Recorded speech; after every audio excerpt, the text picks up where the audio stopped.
Hello everyone, welcome to the session. मैं सुखदा त्रिवेदी आप सभी लोगों का स्वागत करती हूं अपने इस चैनल स्टडी ऑफ एजुकेशन पर।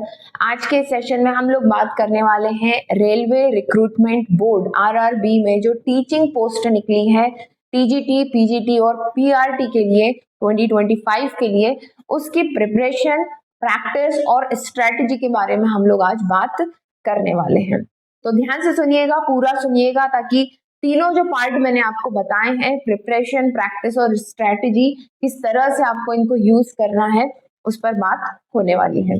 चलिए, और एक रिक्वेस्ट और रहेगी, अगर आप किसी भी तरह की टीचिंग जॉब या फिर यूजीसी नेट सीटेट की तैयारी कर रहे हैं तो चैनल को जरूर सब्सक्राइब करें और साथ ही हमारे व्हाट्सएप ग्रुप और टेलीग्राम चैनल को भी ज्वाइन करें। वहां पर रेगुलरली इन एग्जाम्स के लिए हम लोग एमसीक्यू शेयर करते रहते हैं, इंपॉर्टेंट लिंक्स शेयर करते रहते हैं। Okay, so let's move ahead. देखिए, बात करें अगर हम टीचिंग पोस्ट के लिए, तो टीचिंग पोस्ट के लिए जो आपका पेपर होने वाला है उसमें है 5 सेक्शंस, है ना। 100 मार्क्स का ये पेपर होगा और उस एक पेपर में 5 सेक्शंस होने वाले हैं। इन 5 सेक्शंस में से सबसे बड़ा जो सेक्शन है वो है आपका प्रोफेशनल एबिलिटी का, मतलब कि आपके टीचिंग स्किल्स का, ठीक है, जिसको 50 मार्क्स अलॉट किए गए हैं। इस 50 मार्क्स को आपको किस तरह से प्रिपेयर करना है, उसके लिए आपको सिर्फ 2 चीजें करनी है। प्रिपरेशन के लिए आपको क्या करना है, चैनल को फॉलो करना है, हर एक टॉपिक को step by step in detail with applicability मैं यहाँ पर डिस्कस कर रही हूँ, तो आपको उसे फॉलो करके समझना है। यकीन मानिएगा, आपका जो क्वेश्चन पेपर आने वाला है प्रोफेशनल एबिलिटी का, जो पोर्शन आने वाला है प्रोफेशनल एबिलिटी का, उसमें आप मान के चले कि 50 में से 30 क्वेश्चंस जो है वो प्रैक्टिकल एप्लीकेबिलिटी के ऊपर आने वाले हैं। जो कुछ भी आपने नॉलेज इन सीरीज से लेने वाले हैं उसको आप प्रैक्टिकल सिचुएशन में कैसे फिट करेंगे, ये टेस्ट किया जाने वाला है इस एग्जामिनेशन में, ठीक है। तो बहुत ध्यान से डिटेल में आपको समझना है कि ये प्रोफेशनल एबिलिटी है क्या और अलग अलग सिचुएशन में इसको हम कैसे इम्प्लीमेंट कर सकते हैं। पहली चीज, प्रोफेशनल एबिलिटी, आपको मेरे साथ सीरीज में जुड़ना है और इसे समझना है। प्रैक्टिस कैसे होगी इसकी मैं अभी आपको बताती हूँ in the latter part. Okay, second आता है जनरल साइंस। जनरल साइंस के लिए आपको एनसीईआरटी 6th to 10th पढ़ना है, दैट्स इट, ठीक है। प्रैक्टिस कैसे होगी हम लोग बाद में बात करेंगे हर एक सेक्शन की। थर्ड, अगर हम बात करें सोशल साइंस, ये आपको क्यों पढ़ना है social science? For the general awareness and current affair. General awareness के लगभग 10 क्वेश्चन आने वाले हैं, है ना, और उसके लिए आपको क्या पढ़ना है, सोशल साइंस पढ़ना है 6th to 10th from NCERT. Again, तो दोनों चीजों के लिए आपको किसको टारगेट करना है, एनसीईआरटी को टारगेट करना है, ठीक है, science and social science. Okay, now let's come to the mathematics.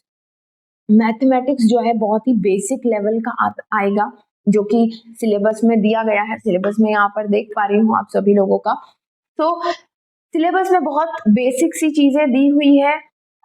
जो कुछ भी हमने, अगेन मैं कहूंगी, 8th तक का अगर आपने मैथमेटिक्स अच्छे से प्रैक्टिस कर रखा है तो मैथमेटिक्स में आपको कोई दिक्कत नहीं जाएगी। अगेन, अगर आपको दिक्कत है तो आप क्या करेंगे, 5th से ले करके 8th तक का जो है मैथ्स सॉल्व कर लीजिए एनसीईआरटी से, आपकी प्रॉब्लम सॉल्व हो जाएगी। तो तीनों सेक्शन के लिए मैं आपको सजेस्ट कर रही हूँ एनसीईआरटी, है ना। ओके, ना उसके बाद बचता है आपका general intelligence and reasoning. General intelligence and reasoning, इसमें जो टॉपिक्स होते हैं जो है कुछ ट्रिक बेस्ड होते हैं, तो आपने देखा है डाइस है, वेन डायग्राम है, डाटा इंटरप्रिटेशन है, ऐसे कुछ चीजें इसमें दी हुई है। इन सभी के लिए आप एक प्लेलिस्ट मैंने प्रिपेयर करके यहाँ नीचे डिस्क्रिप्शन में दे दी है या फिर चैनल पर भी शेयर कर दी जाएगी, वहां से आप इन वीडियोस, इन कॉन्सेप्ट्स को देख करके समझ सकते हैं। तो प्रिपरेशन के लिए ये हमारी बात हो जाती है यहाँ पर खत्म कि किन सब्जेक्ट, किन पोर्शंस को आपको किस तरह से प्रिपेयर करना है, ठीक है। 5 सेक्शन की बात हमने कर ली। Okay, now let's come towards the practice. आप प्रैक्टिस कैसे करेंगे? ठीक है, तो अगर आपके पास कोई भी ऑनलाइन रिसोर्स अवेलेबल है जो स्कूल लेवल तक की क्वेश्चंस की प्रैक्टिस करवाता है तो आप उसे यूज कर सकते हैं। नहीं तो अगर आप साइड में ये देख रहे हैं, ये एक हमारी खुद की अपनी ऐप है जहां पर सभी तरह के स्कूल एग्जामिनेशन, टीचिंग एग्जामिनेशन की प्रिपरेशन के प्रैक्टिस क्वेश्चंस दिए हुए हैं। ठीक है, तो जैसा मैंने आपको कहा कि साइंस, सोशल साइंस और मैथ्स के लिए आपको एनसीईआरटी फॉलो करनी है। उस एनसीईआरटी को फॉलो करने के बाद इस ऐप के जो टेस्ट हैं आप वो टेस्ट बनाइए। 100% I give you guarantee that आप इजीली इन क्वेश्चंस को कर पाएंगे और इससे ऊपर आपका पेपर नहीं जाने वाला है, क्योंकि सिलेबस में खुद मेंशन है अप टू 10th साइंस है और जो मैथ्स का सिलेबस दिया हुआ है वो 8th तक का ही है। लेकिन ठीक है, तो इसके लिए आपको बेफिक्र रहना है, इस ऐप पर जाना है और यहाँ पर फ्री में भी बहुत सारे रिसोर्सेज अवेलेबल हैं और पेड भी है। आप देखिए कि आपको क्या सूट हो पा रहा है, but it will go similar, इसमें कोई ज्यादा डिफरेंस नहीं आएगा। हर दिन आपको क्वेश्चन अवेलेबल रहेंगे, पेड में आप जाएंगे तो आपको ज्यादा क्वेश्चन अवेलेबल रहेंगे, बस इससे ज्यादा इसमें कोई डिफरेंस नहीं है। ठीक है, तो प्रैक्टिस के लिए आपको इस ऐप को यूज करना है। मैंने आपको यहाँ पर दिखा भी दिया है पूरा अच्छी तरह से कि किस तरह से आपको स्कूल लेवल के और टीचिंग लेवल के क्वेश्चंस को फॉलो करना है। जब हम टीचिंग लेवल के क्वेश्चंस पर जाते हैं तो वहां पर आपको प्रोफेशनल एबिलिटीज के भी क्वेश्चन मिलेंगे।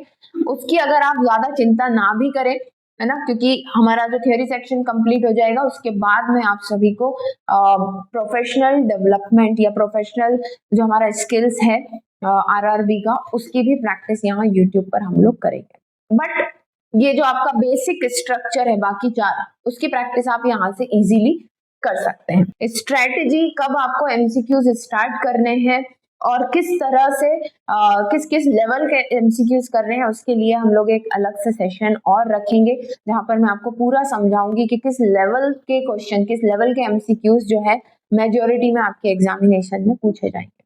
ठीक है, तो आई होप कि आपको क्लैरिटी हुई होगी कि कहाँ से आपको पढ़ना है और किस तरह से प्रैक्टिस करनी है। ठीक है, तो चलिए, thank you so much for joining this session. इसके अलावा भी अगर आपके कोई भी डाउट है इस एग्जाम को लेकर के या अपने करियर से रिलेटेड, तो कमेंट बॉक्स में जरूर अपने डाउट्स लिखें। जल्दी मिलते हैं फिर नेक्स्ट सेशन में, तब तक के लिए best of luck and bye.